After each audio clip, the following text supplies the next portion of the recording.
Hey bosses, how are you doing? Welcome back to my channel, and today we are going to talk about efficiency.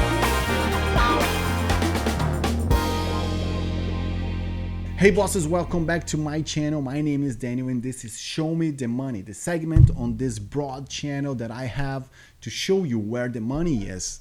Opportunities, and this is Brownie making some noises. Brownie, I'm recording right now.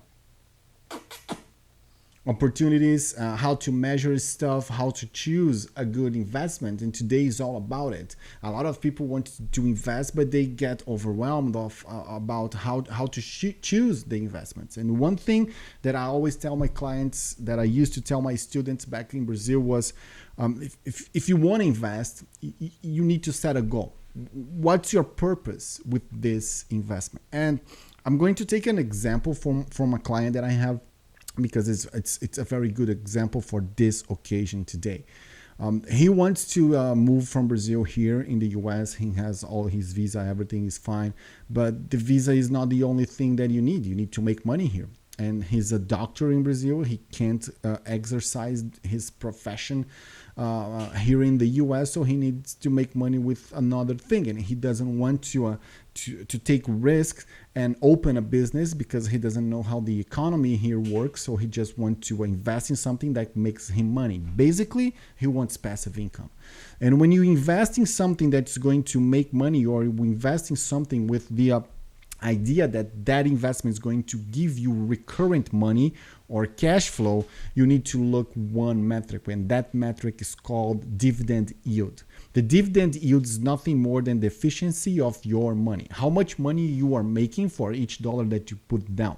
For an example, if you invest $100,000 in something, and that $100,000 give you back $10,000, you have a dividend yield of 10%.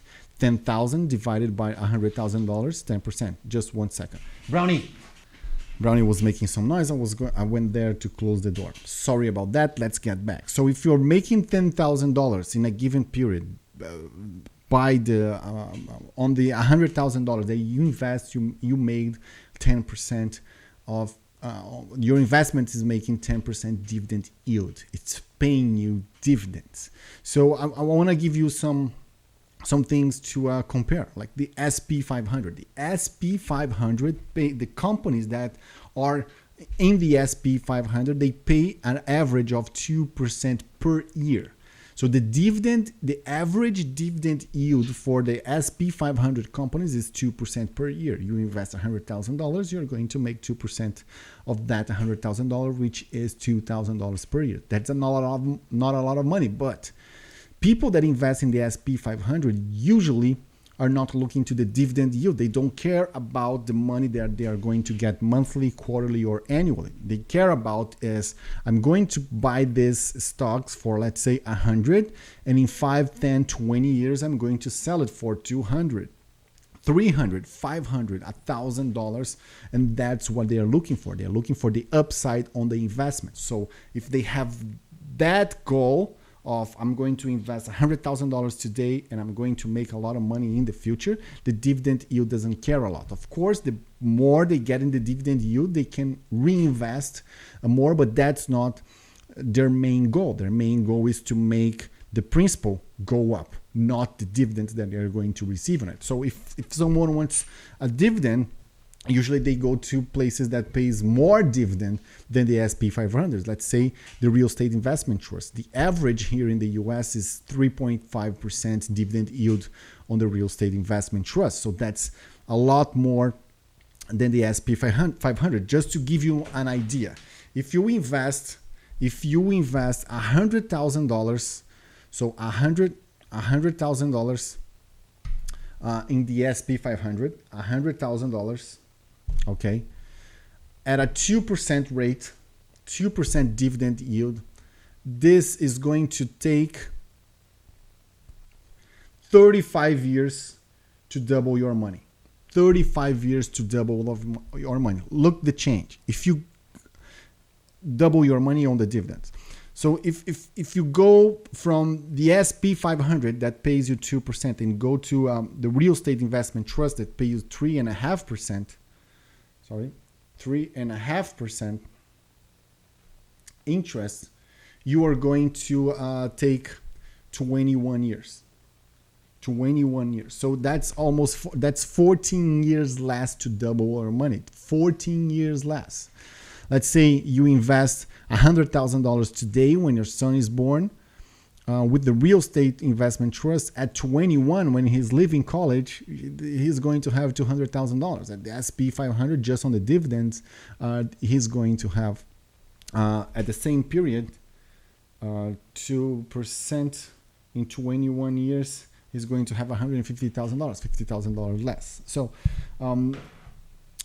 dividend yield measures the efficiency of your investment. So the properties that we have in Baltimore, for instance, they pay you 12% dividend yield. You buy it once, and every month you're going to have 1% per month, which makes a 12% per year dividend yield. Now, look what happens when you put the same $100,000, so $100,000 in a 12% dividend yield property. How long does it take to double your money? $200,000. Okay. How much time do you think it will take? I will give you 3 seconds to think. 1, 2, 3. It's going to take you 7 years. 7 years to double your money. You put $100,000 today, in 7 years is less than a decade. 7 years goes like this. I'm here in the US for 6. You double your money. You make $200,000. So now let me do something a little bit different.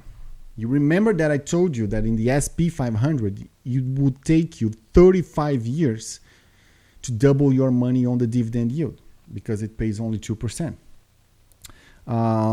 If you invest $100,000 during 35 years at a 12% dividend yield rate, and you're going to say, oh, Daniel, but the SP 500 is not only the dividend, it can go up during that period. Of course it can go up. It also can go down. Same thing with the real estate. It can go up. It can go less up. It can go down. You can have to renovate the property at some point, but we are not measuring what's going to happen to the principal. We're measuring what's going to happen to the dividend yield, the money out of risk that you are receiving every month. So if you invest in a property during 35 years with a 12% dividend yield, at the end, you're going to have $5.3 million. Why? Because you're going to take that money and you are going to reinvest in another property, and then you have 2 properties and you make more money, and more money. And if you want to leverage, you make even more money. So what I'm telling you is, to find a good investment, number 1, you need to set your goal. Is your goal to make the principal investment go up or to generate cash flow? Because if you want the principal to go up, you need to look for another thing. You need to look for the internal rate of return. If you want to look the cash flow, you want to look to the dividend yield, because that's going to tell you how much money you are going to make in the period that you want, monthly, quarterly, annually, whatever. So pay attention, select, choose, set your goal, choose the right indicator to make your decision, and just move forward. I'll see you next week.